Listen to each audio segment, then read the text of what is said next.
this is a fucking anime. This is a Greek tragedy, and we are at the end of the story where everybody's dead. Everything they say about me is true. Man, what just happened? What just happened? What just happened, y'all?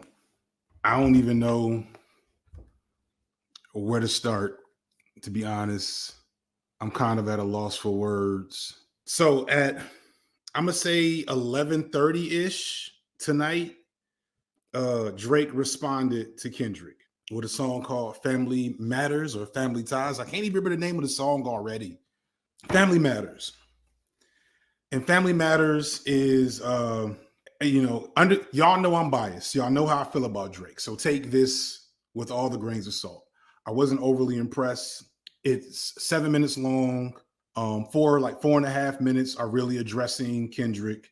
Then he spends 3 minutes in the middle talking to ASAP Rocky again and Rick Ross and other people who really should have never been involved. And I made this comment elsewhere that once they got involved, I knew Drake was going to respond because it gave him an angle and kind of a easier battle to fight.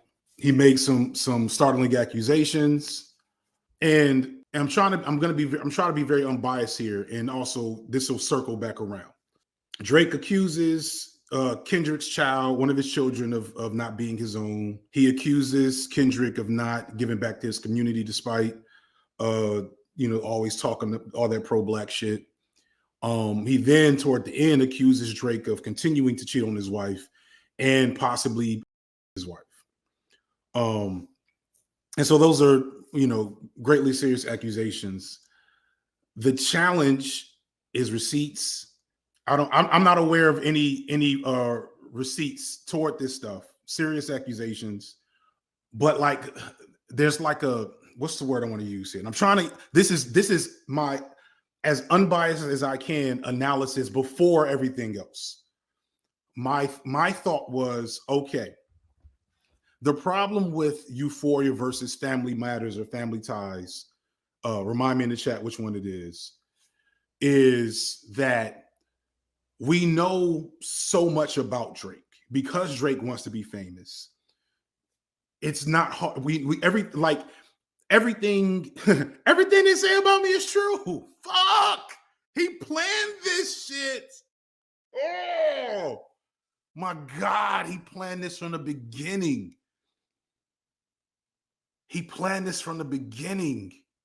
Anyway, because we know so much about Drake, even if Kendrick is exaggerating, even maybe Drake didn't get liposuction.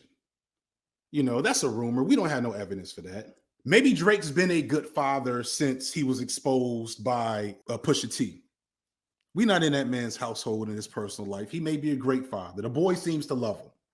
But we're getting to my point. We know so much about Drake that as Kendrick talked about, literally the talking point for a lot of Drake fans was that what is Kendrick going to say that's new? So Euphoria, not a lot of people was really checking to question Euphoria. So when we get to Family Ties, you kind of have to ask yourself, okay, what do we know about Kendrick? We don't know a lot. He's very private. He could be a complete monster. That's something I was thinking about. Man, Drake might have some dirt that changes our whole perspective on Kendrick. And I got to start looking at Kendrick. I can look at a lot of my faves. And that still may be the case, right? If we learn that Kendrick has been doing his wife sadly a lot of other rappers have done their wives in the past, it does change the way we look at Kendrick. But within the confines of rap beef, rap battle beef, etc., for me, it was, I want to say it was gossip. You know what I'm saying? And I'm like, okay, if receipts come, that changes the discussion around it. And that's where I left off thinking about Kendrick versus Drake at 11:45, 11:50. I was saying best case scenario, Kendrick, and from my biased opinion, best case scenario, Kendrick edges Drake in this situation. And then Kendrick drops the Meet the Grams 30 minutes after 11:50, and Meet the Grams is it's heavy. And again, it works into a problem. Now, I'm gonna give it the same, just in the sense of a rap battle. I'm gonna give the same rubric for Kendrick that I gave for Drake, which is we don't know how much of what Kendrick accuses Drake of is true. So here's what Kendrick accuses Drake of in Meet the Grams. He accuses the two major things are he accuses Drake of being at a minimum a what's the best word to use here? Because he never called Drake a Pedialyte drinker. He said he does have Pedialyte drinkers in his crew. He says Drake has his children around sex offenders. He implies heavily that Drake is a predator. I think that's the best way I'll put it. Predator, groomer, pest, etc. Nymphomaniac, enabler, etc. And if you go watch my Drake video, I've never given a ton of credence to the conversations and rumors and theories about Drake being all of those things. I've always been of the mind to say Drake is such a try-hard, want to be liked by everyone, egomaniac, that he will do sus, questionable shit for the sake of being seen and clout. But that lends itself to a critique to say you are a predator, right? And the way he went in on it is heavy, because the thing I said, I think I've been saying from jump, I don't know how much I've said it in actual content, but I said that Kendrick Lamar is not necessarily the best lyricist, but he's the greatest songwriter in the history of hip hop. Like, in terms of thinking through everything about a song, nobody's better than Kendrick Lamar. Kendrick Lamar doesn't just make songs, he makes features. You see his songs. And so I didn't want to listen to it again. Just like there's certain songs on like, I don't listen to like Daddy Issues or Father Time or Mr. Morale because it's too heart-wrenching, right? I don't listen to Mama I'm Sorry. What is it? Mama, whatever the last song on Mr. Morale. I can't remember the name of it right now. I've only listened to that like twice because I can't, it's just too much. And that's how this song was. It was hard to listen to in a affecting way. It's an amazing piece of art. And so the next thing he does after accusing Drake of being a pedophile is accuse Drake of having a second secret child that is 11-year-old daughter. And the thought of that is pretty horrifying for the obvious, well-known reasons if you've been paying attention. And then he goes on in the last verse to read Drake for filth. This can get violent now. And it's like, so to end the more simple who won part, I don't think you can reasonably say Drake won. Even if both of them are lying through their teeth, which part of me just hopes is true, right? That's the best case scenario, is that both these niggas just lied through their teeth for battle rap clout, then Kendrick won.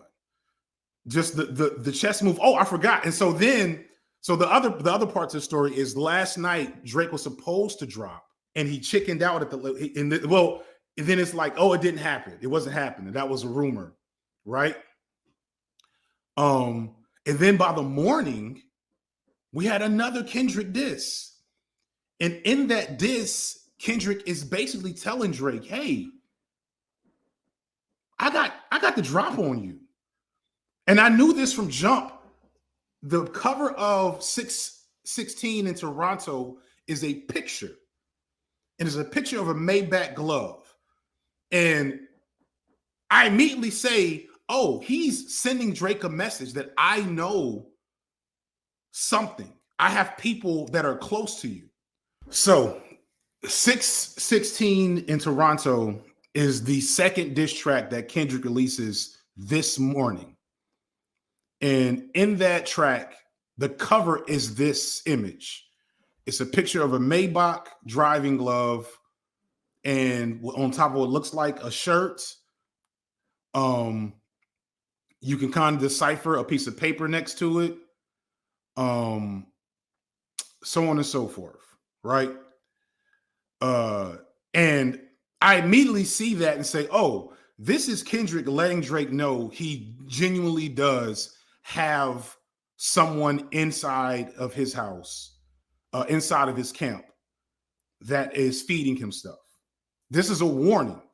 And he says in that song, have you ever considered that people in OVO are working for me? You got people next to you that want to do you in, they're hustling, et cetera, et cetera, et cetera. And then what Drake releases tonight has this image on it. I haven't actually taken a chance to look at this. Somebody said this was Prozac, so it's literal receipts. And it just hit me. It's more over here. It's like a piece of plastic on the sleeve.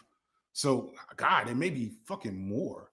So for the basic battle, this is a win for Kendrick. I don't think anybody can say that unbiasedly. When you preempt your enemy's attack and then also respond immediately. All this talk about, oh, where you at? It's been 2 weeks. It's been 3 weeks. Even though Drake took longer to respond than Kendrick, Drake to respond after 3 days and Kendrick to respond in 30 minutes and 12 hours before. That's a wrap. That's a wrap. And I hope it's a wrap. I hope it's a wrap. I hope it's over. I don't want any more. I don't want any more. All I wanted was Euphoria. But the spotlight on Drake right now is not what I wanted.